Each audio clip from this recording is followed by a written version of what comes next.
Mr. Beast breaks a 1-day view count record, and I believe he hit 46 million views.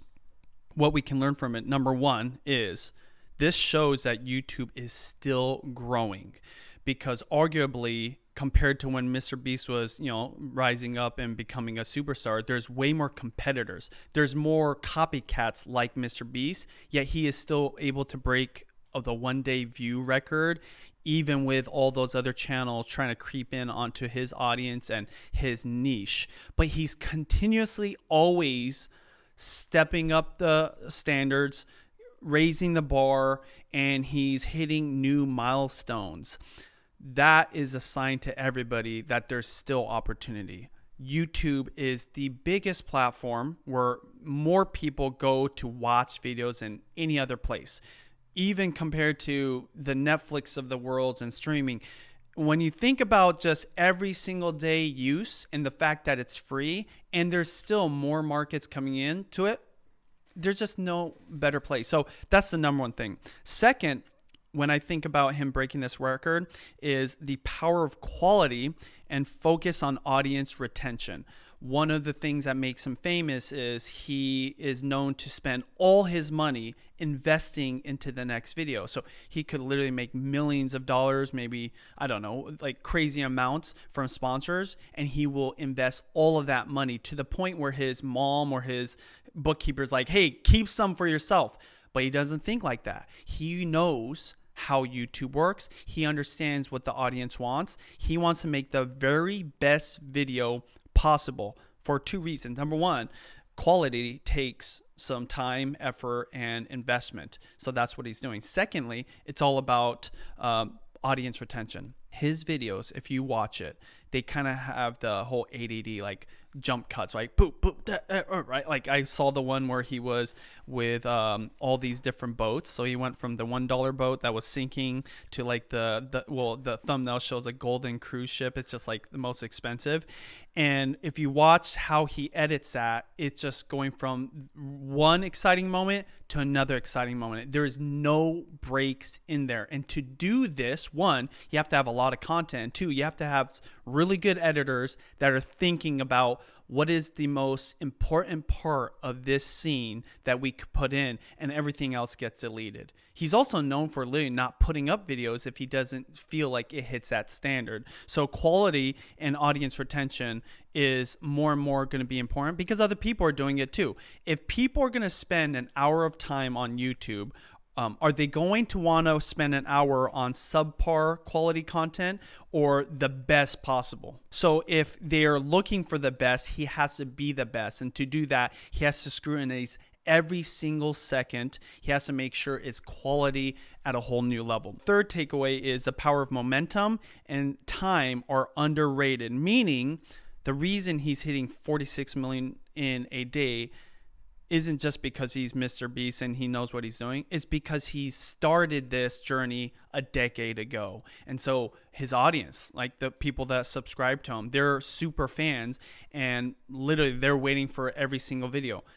I believe he's at, Nutually, you should check this.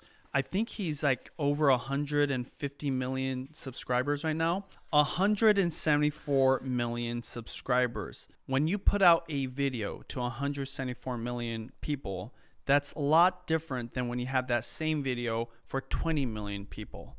That takes time. That means that you have to start right now if you haven't started. And if you did start back in the day, this is another sign of like where you're going. So don't discount what time can do for you and that momentum that builds up and up and up and up. The fourth big takeaway for this is super fans. So one thing that happens over time is people get even more invested. They like you. I know that this has happened with my wife. When we first started, the comments and the things that people would say when they approach us in person, we're friendly and nice, and they'd say, I like this video or that video. Now, the kind of reception we get, sometimes there's emotion, there's tears, hugs, people saying, you saved my life. I was going through dark times and watch your stuff. So those super fans become your marketing agents.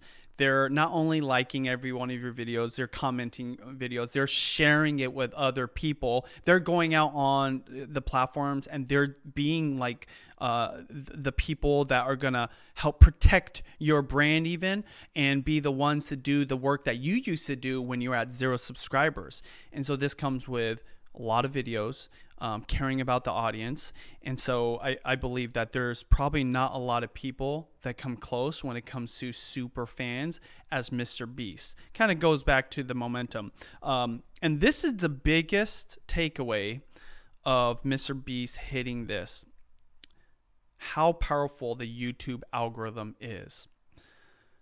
The YouTube algorithm is just the machine or the AI in the back of the platform that's trying to determine what video do I want to put to you when you come on the platform. It has 2 goals. Number 1, it wants you to come to the platform, and 2, it wants to keep you on the platform. And so where Mr. Beast is winning partly is because this algorithm knows he is a winning bet. I use the example of a baseball game. You know, I was a fan of the Yankees back in the day, and I believe there was this pitcher called Riviera, and he was known as the closer. He was the guy at the end of the game when you're winning and you just wanted to shut out the rest of the batters from the opposing team. You brought this guy, and his percentage was really high. And so oftentimes when they like, we got to win this game, they want to win every game. But the games I was like, this is like a key moment, maybe the playoffs, World Series, you brought this guy in. And almost every single time, I want to say like 90% or more, he always won the game. The algorithm looks at every single creator the same way. What they want is the highest percentage of your videos keeping people on the platform. What the algorithm knows, and it's not like the algorithm, Mr. Beast, are friends. They aren't going out for drinks or anything like that, right? But what they do know is this: when this creator from this channel puts out content and we put it in front of the 170 million people that are subscribed to him, plus audiences like it, high chance that people are going to, 1, click on the videos because the thumbnail is really good. 2, they're going to watch the videos. And 3, they might just stay and watch all of them. And a very good chance they watch another one of his videos or just another video. I'm not a huge fan of Mr. Beast's content. I'm a huge fan of him. The reason I explain that is I don't even know if I'm subscribed to him. I don't go to his channel often, but what happens more and more right now, his videos are showing up in my feed.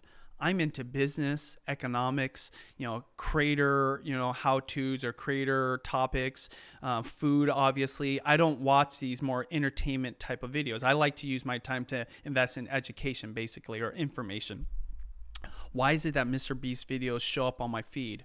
It's because the algorithm knows, even though I'm into other things, when I watch these videos, his videos, I typically will watch the whole thing. And I do watch the whole thing. A good example is the one where he's doing like the $1 boat versus like, I don't know, like the $10 billion boat. I forgot what it was. And I watched from the very beginning to the very end.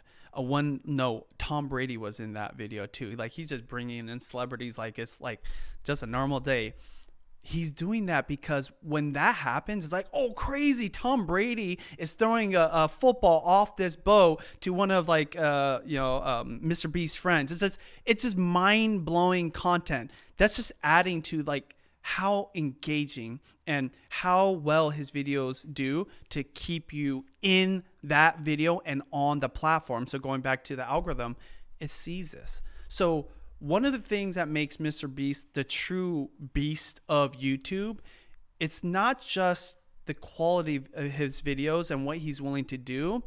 He's doing what most YouTube experts would not recommend. He's going for a general audience. He wants to entertain everybody. I forget if he's actually said this. I've heard this somewhere. Typically, when you have a new creator, when somebody is just starting from 0 subscribers, like, Benji, I want to be a YouTuber, or I want to use YouTube for my business. One of the number one questions is, who are you going to reach? Who is the person or the avatar of the niche audience that you want to connect with? It's easier to connect with that audience. For example, if you want to, connect with moms that want to make bento boxes or like cute little lunches for their kids, well, that's a specific demographic that has a specific need. Mr. Beast, on the other hand, he's like, no, forget that. I'm going for everybody. And so when you do that successfully, guess who loves it the most? The algorithm. YouTube loves it. So it's not like because he's a superstar, YouTube gives him favor. It's because his videos perform every single time. I mentioned this a little bit earlier. His videos, if they're not to his standard, they won't even see the light of day. So he might have invested all that money, gone to an island, done the whole thumbnail and everything. And if it just like doesn't really like hit that quality, he won't even upload it. That practice, that kind of effort is yielding the 46 million views in a 24-hour period. So everything I just mentioned, right? Number one, YouTube is still growing. There's tons of people coming onto the platform, new viewers. Secondly, the power of quality and focusing on the audience retention. He does that every single time. Third, the momentum and the benefit of doing this over a long period of time. You know, it's not like if, you know, he does talk about how if he started over right now, he could get like 10 million views on the very first video, probably more so, right? Because he understands what that exact recipe is. But I'm sure he would agree with this. He can't discount the decade of goodwill he's built. Fourth, super fans. What they will do for you when you've built this relationship. They trust you and they love you. That's a weird word to use for a YouTuber, but they love him. So every time they're helping his videos go farther than he could ever do by himself. Imagine 1 million super fans, 1 million people. There's not even stadiums that fit that many people. And that's how many people on their phone, they're like, Mr. Beast put out a video. I'm going to comment. I'm going to share this. I'm going to like it. I'm going to tell everybody to watch it. That's what's happening. Last one, the algorithm is so powerful when you dance with it and you prove to it that you're somebody that is going to have a proven video that's going to entertain people, engage with them, and keep them on YouTube. And if you do that every single time, they would just love you, this algorithm, and they'll put your videos out to everybody, including people not subscribed to you and not even your fan, because they know that it's going to do the one of the two things, either keep you or bring you to the platform or keep you on the platform. Because I will watch those and sometimes, let me see this other like crazy challenge video that Mr. Beast says. And I do that. It's funny. And to this day, I haven't subscribed to his channel, but I take that break, and it's an example of why he's winning and why he's hitting new heights and even breaking one-day view count records.